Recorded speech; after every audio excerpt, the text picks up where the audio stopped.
मैं अशोक कुमार पांडे अशोक, संपादक ब्रज कुमुदेश, जानकीपुरम लखनऊ से बोल रहा हूँ।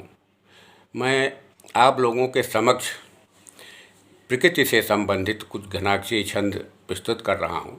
देखिए, सर्वप्रथम सांध्य चित्रण का एक छंद कि खो गया दिवाकर रसातल के अंतर में, खो गया दिवाकर रसातल के अंतर में, गीदड़ उलूक भी हठीले हुए जाते हैं।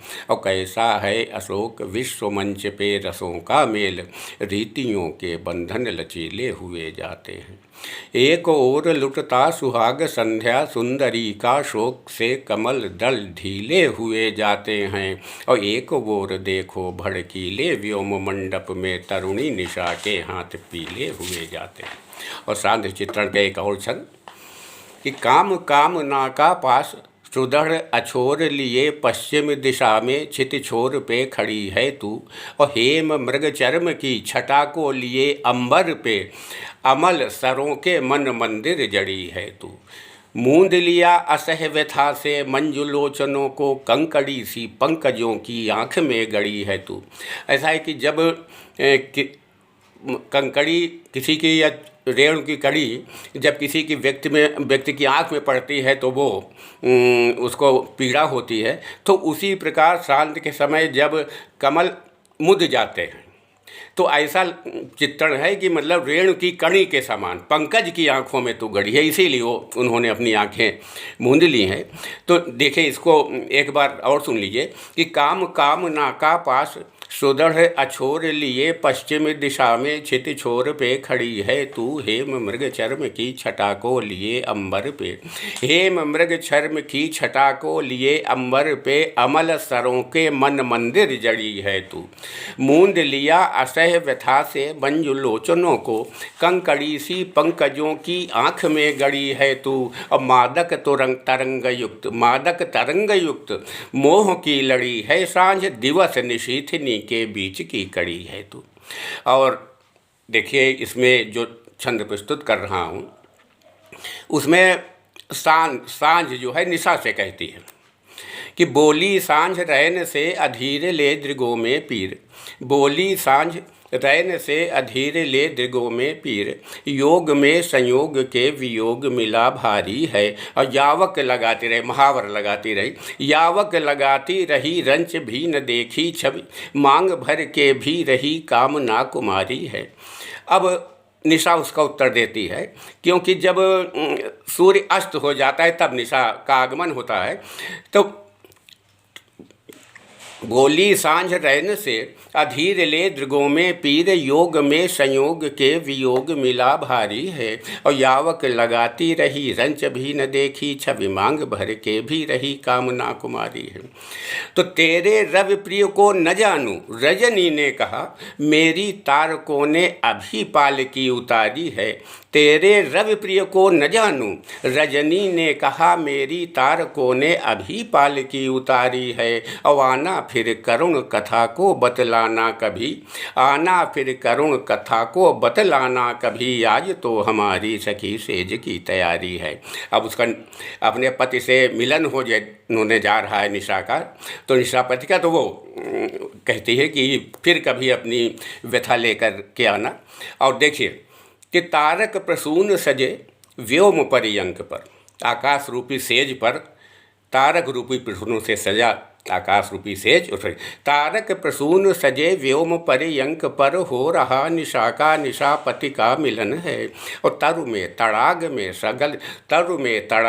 सघन वन बाग में भी सरिता समीर में समाया विचलन है।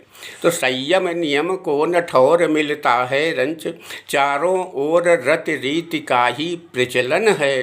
और जाते गिरि पर यदि साधना के हेतु संत, कहते प्रपात हैं यहाँ भी फिसलन है। यदि संत साधना के लिए पर्वत पर जाते हैं तो वहाँ प्रपात यानी झरने स्वयं मतलब कहते हैं उनको कि हम खुद ही फिसल रहे, यहाँ भी फिसलन है। यहाँ मत आइए। तो देखिए, तारक प्रसून सजे व्योम परे यंक पर हो रहा निशा का निशा पति का मिलन है तरु में तड़ाग में सघन वन बाग में भी सरिता समीर में समाया विचलन है। संयम नियम को न ठौर मिलता है रंच चारों ओर रत रीति का ही प्रचलन है। जाते गिरि पर यदि साधना के हेतु संत कहते प्रपात हैं यहाँ भी फिसलन है। और इसी प्रसंग का एक और छंद देखिए कि ऐसा हुआ मोहित निशापे निशिराज आज श्वास रूप में जगे समीर राग भीने से। ऐसा हुआ मोहित निशापे निशिराज आज श्वास रूप में जगे समीर राग भीने से। और देख भरी कुमुदावली की श्वेत प्यालियों को रंच कतराया नहीं सोम रस पीने से। अब सोम चंद्रमा को भी कहते, चंद्रमा रस पीने से नहीं कतराया, क्योंकि निशा में रात में ही कुमुदनी खिलती है, तो उसकी प्यालियों में सोम रस यानी रस भरा हुआ है। तो वो एक तो सोम रस पीने से चंद्रमा नहीं, रस पीने से नहीं कतराया, या सोम रस यानी मदिरा तो पीने से नहीं कतराया, तो चंद्र का आगे है ये देखिए। ऐसा हुआ मोहित निशापे निशिराज आज श्वास रूप में जगे समीर राग भीने से। और देख भरी कुमुदावली की श्वेत प्यालियों को रंच कतराया नहीं सोम रस पीने से। तो बार बार प्रेम के प्रसंग ही चलाए रहा, बार बार प्रेम के प्रसंग ही चलाए रहा, मधु बरसाए लिपटाए रहा सीने से। और ढीली हुई चंद्र के करों की है पकड़ प्रात गीली भूमि से जो हुई रैन के पसीने से। तो ये संध्या और निशा वर्णन पर मैंने सुनाया प्रकृति चित्रण से संबंधित।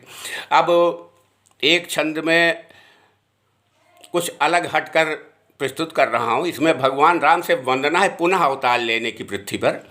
तो उसी व्याज स्तुति में ये छंद भगवान राम को समर्पित है। देखिए कि कंठ से निषाद को लगाया फिर भी क्यों आज अंतर से अंतर की दूरी अभी बाकी है। यानी भगवान राम ने कंठ से निषाद राज को लगाया ताकि ये दूरी मिट जाए, मगर वो आज भी वैसे ही हैं सब। जो भगवान राम ने मार्ग दिखलाया था उस पर कोई नहीं चल रहा है। उसी पर देखें कि कंठ से निषाद को लगाया फिर भी क्यों आज अंतर से अंतर की दूरी अभी बाकी है।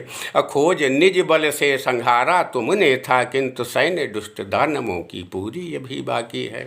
तो राह देखती हैं लिए बेर भीलनी अनेक, राह देखती हैं लिए बेर भीलनी अनेक, कामना अधूरी कथा रूरी अभी बाकी है। और कैसे मर्यादा पुरुषोत्तम कहूँ मैं तुम्हें केवट गरीब की मंजूरी अभी बाकी है। और ये तो भगवान राम पर था।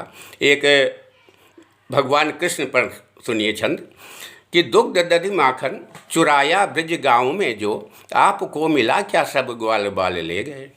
कि दुग्ध दधि माखन चुराया ब्रज गाँव में जो, आपको मिला क्या सब ग्वाल बाल ले गए।